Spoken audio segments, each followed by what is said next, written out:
Thanks for joining me again this week. We received some good news this week about White's Ferry in Poolesville, and I'm optimistic that we are closer to resolving the dispute that forced the ferry to close in 2020. Chuck and Stacy Kuhn, the owners of the property in Poolesville, have offered to donate the White's Ferry operations to the county. We greatly appreciate their generous donation. While the offer to donate is a major step forward, we still need to actually restore public use of the ferry landing in Virginia so it can operate.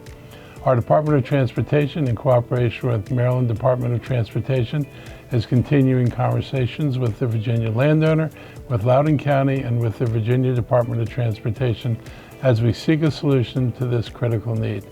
Prior to shutting down in 2020, White's Ferry was the last operational ferry of the 100 ferries that used to operate on the Potomac River, and the ferry's history dates back to the 1700s.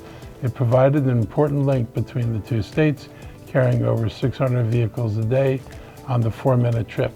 I'm optimistic that we'll resolve the remaining issues, and I look forward to a positive resolution as quickly as possible. And even if this is done as quickly as possible, it is still likely that it could take up to a year before the ferry comes back into a service. But at least we're in a position to know that we can move forward now. Adult use of cannabis has been legal for almost a year now, and Montgomery County leads the state with 18 open dispensaries, followed by Baltimore and Prince George's County. The first stores opened 10 months ago. The state of Maryland says there are nearly 100 dispensaries, and sales have grown each month, with March bringing in more than $500 million. As I mentioned last year, I remain concerned about letting dispensaries advertise products, prices, or the effects of the products.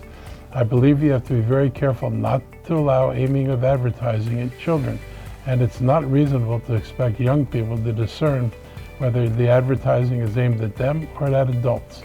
We also need to continue to remind people that recreational cannabis is not legal for those under 21 and is also not allowed in public spaces. During my weekly media briefing, Will Tilburg, the Executive Director of Maryland Cannabis Administration, talked about implementing new law in the state.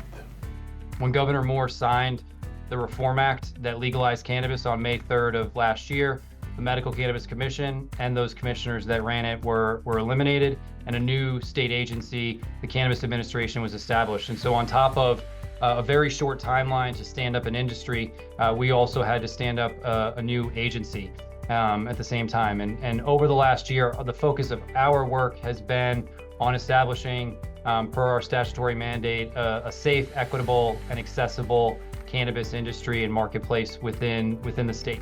I want to thank Will for joining me to talk about cannabis, and it's important to remember that marijuana use is for adults only.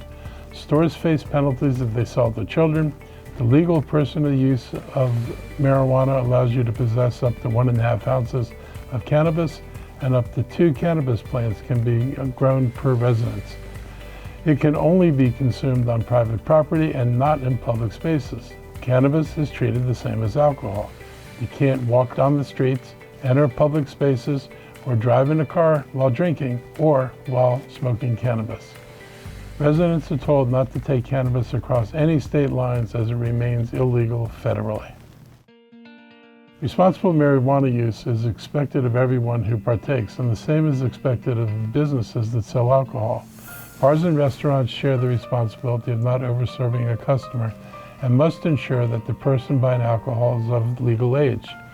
Alcohol Beverage Services is looking for part-time employees aged 18 to 20 to help make sure the businesses don't sell or serve alcohol to people under 21. It's a great opportunity for young people interested in careers in public health or law enforcement. Team members work with ABS and the MCPD to attempt to purchase alcohol with their vertical IDs, their real IDs. They do not try to conceal their age. A business that sells to an under 21 buyer can be fined, and the individual server or seller can be charged criminally. The goal is to get 100% compliance with the law from all businesses that sell alcohol in the county. ABS regulates more than 1,000 licensed establishments here. These businesses are important in reducing the availability of alcohol to youth under 21. To help with this responsibility, ABS collaborates with businesses and provides training and educational materials free of charge. If you know anyone interested in applying for the open positions, Please understand that the work can be sporadic, with compliance checks sometimes happening months apart. The job will pay $16.70 per hour, and you can apply at workformcg.com and look for the county government aid position. Climate goals and the vital role of government-business partnerships in sustainability were critical subjects at the 11th Annual Montgomery County Energy Summit. The two-day conference offers education focused on the latest trends in green building, energy efficiency, renewable energy, and related topics in Montgomery County. As we work to implement our ambitious climate goals, we need to help the private sector understand their role in reducing pollution. Maryland Secretary of the Environment, Serena McElwain, delivered the keynote speech on how the state prioritizes programs to reduce greenhouse gas emissions. The state's on track to meet some of the most significant metrics in the Climate Solutions Now Act of 2022. These include a 60% reduction in greenhouse emissions by 2031, carbon neutral emissions by 2045, and to have 100% clean grid in place by 2035. The state is also committed to transitioning away from coal-fired power plants and scaling up renewable alternatives like solar, wind, and battery power. Like Montgomery County, they will also look to retrofit existing buildings so that electric heat pumps and water heaters replace gas ones. For more information on this year's event, visit mcenergysummit.org.